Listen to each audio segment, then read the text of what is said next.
Nous parlons politique à présent, Théo. Emmanuel Macron adresse un message à ses troupes. Ne soyez pas obsédés par 2027. Visite surprise du chef de l'État lors d'un meeting organisé hier par ses jeunes soutiens. Présent également, Gabriel Attal n'a pas caché ses ambitions pour la prochaine présidentielle. Des candidats potentiels qui se multiplient dans le gouvernement et dans le camp présidentiel.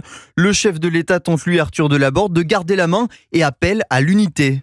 Il est arrivé sur scène en rockstar avec la volonté ferme de rappeler qu'il tient encore les rênes. Emmanuel Macron l'assume, il n'a pas dit son dernier mot. J'ai aussi besoin de vous pour dans 2 ans, pour dans 5 ans, pour dans 10 ans, parce que vous serez là. Un message qui sonne comme un rappel à l'ordre alors qu'à la tribune un peu plus tôt, le patron de Renaissance, Gabriel Attal, a quasiment annoncé sa candidature pour l'Élysée. Je veux vous proposer de poser les premiers jalons d'un chemin nouveau pour notre jeunesse et pour notre pays.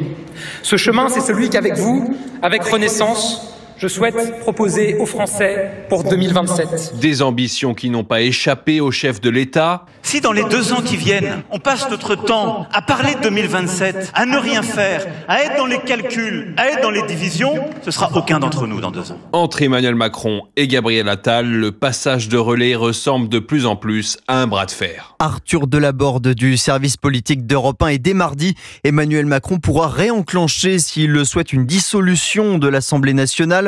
Dissolution seule issue démocratique viable, dit ce matin Sébastien Chenu dans le journal du dimanche. Le vice-président du RN estime que tout s'effondre en matière économique, sécuritaire et migratoire. Notez qu'à 10h, François-Xavier Bellamy, vice-président des Républicains et eurodéputé, sera l'invité du grand rendez-vous européen CNews Les Échos.